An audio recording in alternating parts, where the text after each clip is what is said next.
यौम इस्लाम है, यौम कुरान है, यौम अल्लाह का रसूलता है। आज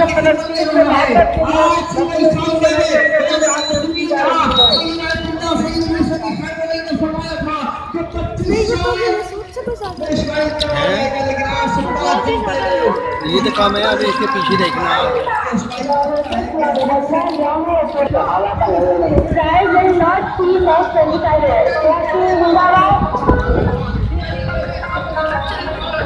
जा ही रहा हूँ।